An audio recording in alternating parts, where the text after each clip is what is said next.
Hey everybody, it's Shannon. I know it has been like 2 months since I've seen you, and you probably don't even recognize me. I'm going to go through the things that have happened to me over the past 2 months. This will not be in any type of order that it actually occurred in because I just couldn't put that together. So anyway, over the past 2 months, here's what happened to me. First of all, I'll address the fact that yes, isn't this lovely? I fell in the parking lot on my last appointment to my oncologist, and I just beat myself up on my face. Yeah, that's lovely. So I have that. One good thing that came about that was that I did have x-rays on my elbow, because that's the part that hurt whenever I fell in the parking lot.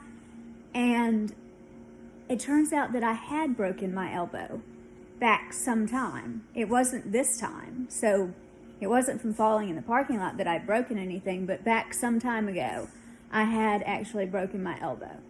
So that made me feel a little bit better that I knew something had happened. Something had to have happened. Now, I don't know when it happened. I have never fallen until that time. So I'm a little at a loss for that. But there you go. So yes, that's lovely. It doesn't actually hurt though. Unless I like press on my cheek, or unless it gets bumped. Like jaw gets bumped. Well, not even my jaw. My cheek gets bumped. Then it hurts. So that was the major thing that just now happened, was that I actually fell. Yes, I had my cane with me, and I don't know how I got tripped up. I don't know, but I did. I got tripped up in my shoes, in the parking lot, in the asphalt, and down I went, and John tried to hold me, and he tried to grab me, and I think when he did that, like, the rest of it is on the other elbow. So I have the right side of my face that is damaged, and then I have my left elbow that got it. So I think he managed to like flip me over, or I don't know what he did. But from the looks of the people in the parking lot, it was a bad fall. But I want to say he like stripped all those ligaments and everything, because now like my shoulder, it does not hurt anymore. Like not at all like it used to. Not at all. And I had heard that you could go and have a procedure done for like a frozen shoulder, which they couldn't decide if my shoulder was from the chemo, whether it was from the cancer, or whether it was a frozen shoulder.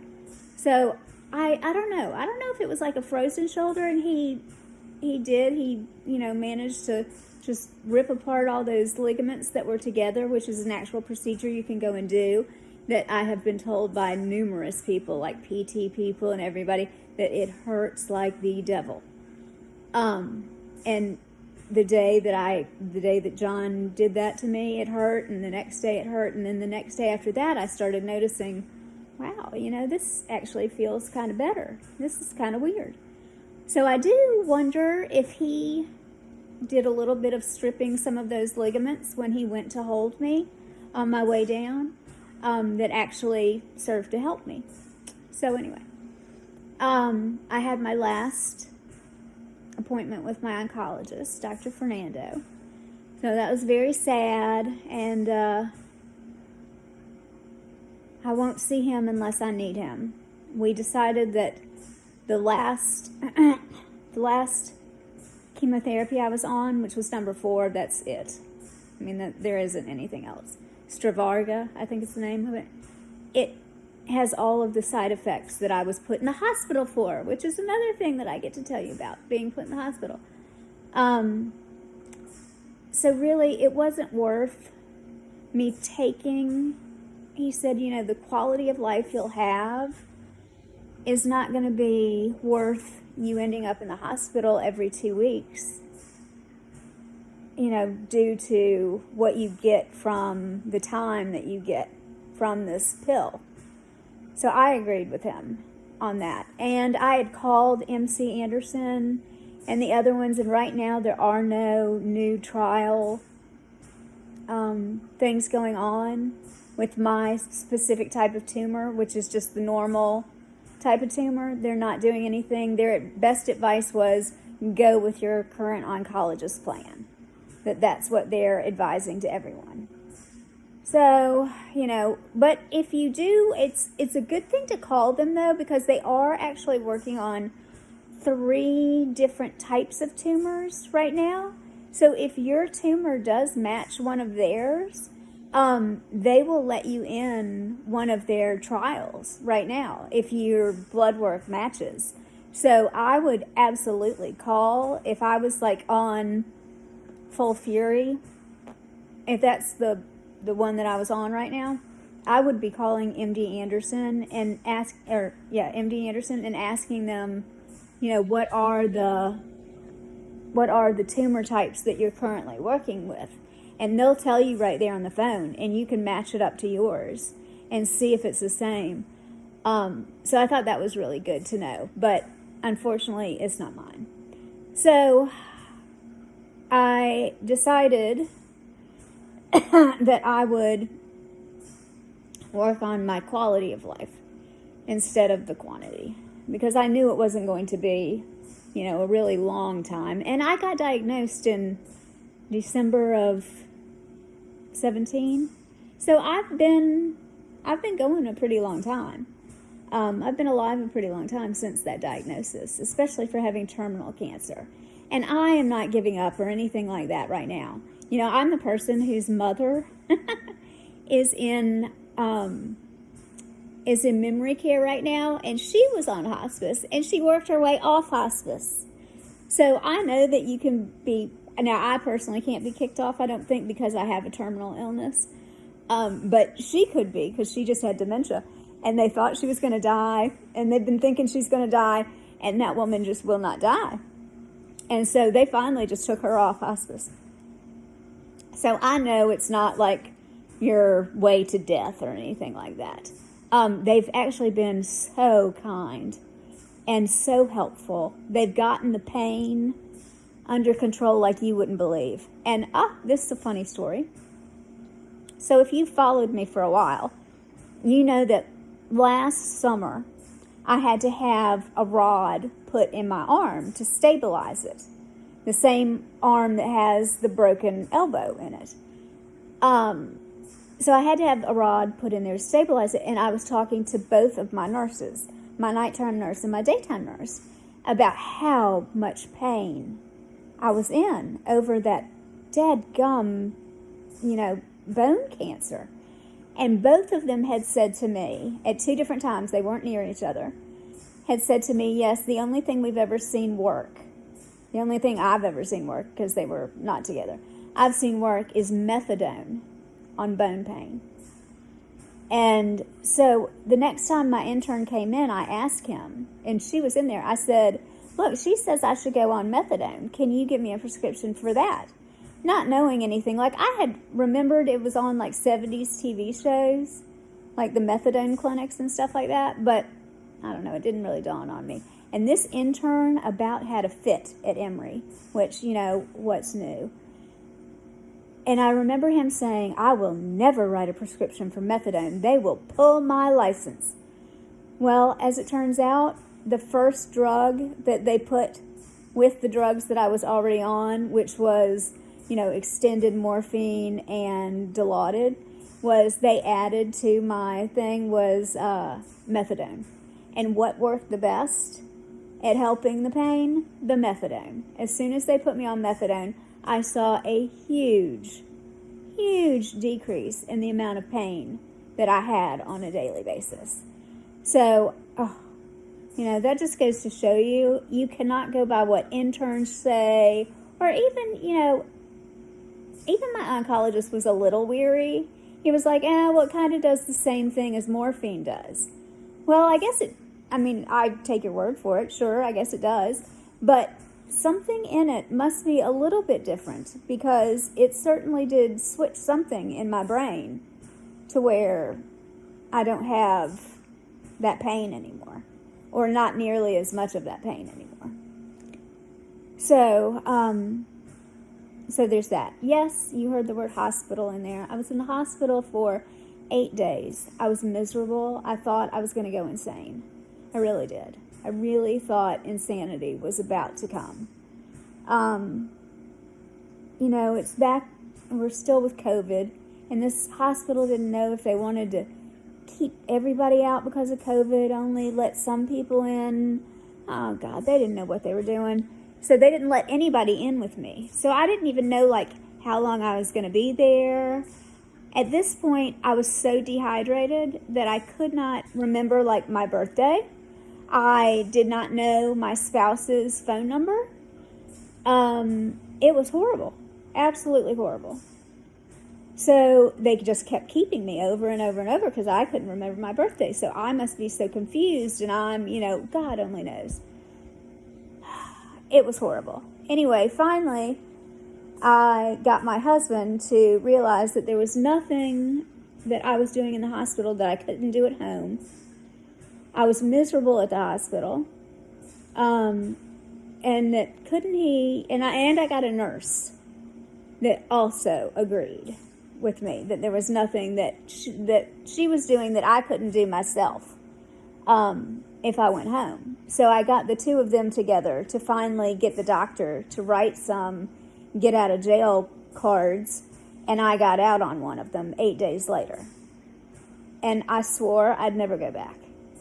I will never go back, which is why I was so hesitant when I fell in the parking lot and they wanted me to go get x-rays.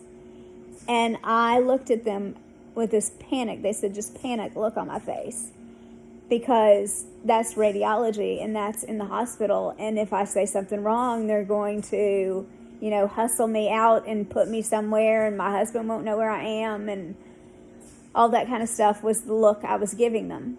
And they looked at me and they said, no, we have a x-ray that comes to you. They'll come to the house. I did not know this was available. If you didn't know it was available, guess what? Under hospice, everything comes to you. So it was wonderful that then I was like, yes, by all means, send them out, because I'd like to know what's going on in my arm, my shoulder, my elbow, everything too. But I'm not going back to that hospital. I'll live with it however it is, but I am not going back to the hospital. And they said, no. And he was there the next afternoon with a portable x-ray machine. And we did all the x-rays that we could do in the positions that I could do it without it hurting, because they're really big on pain management. And that's what I did. So that was really wonderful. And that's when I found out about the previously broken elbow. But I've had a wonderful experience so far on hospice. And I've been with them about 2 or 3 weeks so far, which has been just so nice. Really, really nice. I have, my dad had gone on hospice as well, and he had a very good experience on them too. Now, I'm doing hospice at my house, whereas he did hospice because he lived by himself.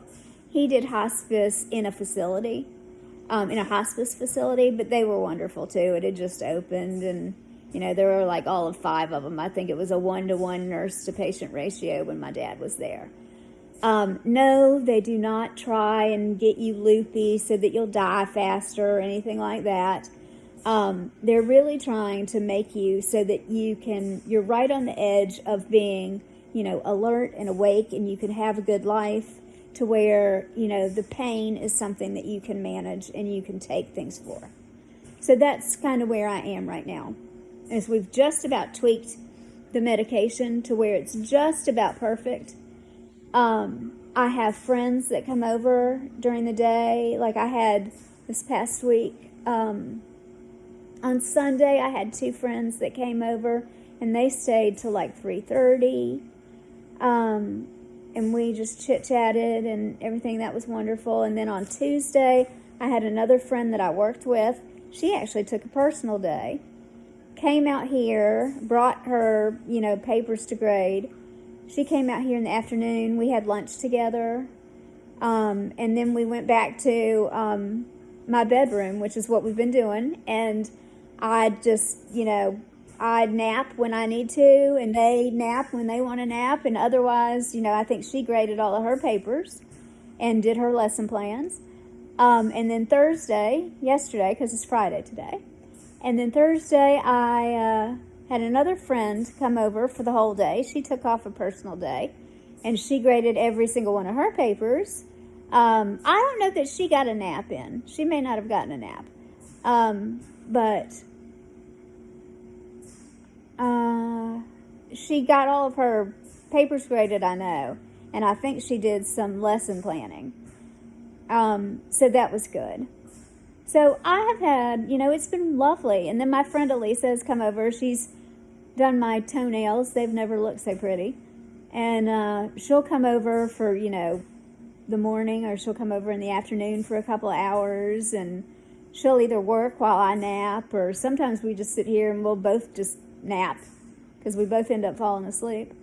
But it's so nice. It's lovely to know you have friends like that you can just, be yourself with and just lay back and, I'm going to take a nap. Okay, you take a nap. I'm going to grade these papers. And it's really lovely. It is. It's nice. And it's nice to be able to sit with them and, remember the funny stories and stuff like that. So, I'm supposed to have somebody come over and visit today as well. So, we'll see. But that's how it's been going for me so far. If I remember something else, I will certainly let you know. I tried not to make this too long, but it's longer than my normal videos, so sorry about that. If you have any questions, let me know. No, I'm not dead. I promise. When I die, I'm going to have my daughter come on here and let everybody know. Because for me, that was something that was so, it was so difficult to figure out, like, is this person, have they passed away?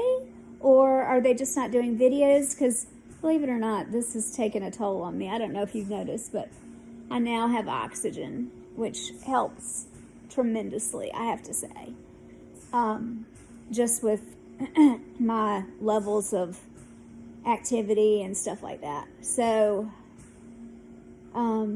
yeah. Anyway, I hope you're having a good day. And I hope you're being strong and staying positive like I am. And my hospice nurse, she was so funny the other day when she came last. She normally comes about 3 days a week to see me and take my vital signs, and we chit-chat and we do all that kind of stuff, manage my pain. But we were talking, and she said, yeah, the first 2 days I saw you, I didn't think you were long for this earth. I didn't think you were going to last that long, but now I see you and we've got the pain under control. Good heavens, you're just going to town, and you're not, we're going to be here for a while. You're going to be here for quite some time, so you don't need to worry about that. So that made me feel really good to know that and to hear it from somebody else, because on the inside, that's how I feel, that I'm not going anywhere for a while. So I want everybody out there to stay strong and be positive and know that I love you and God loves you. And I'll talk to you later. Bye.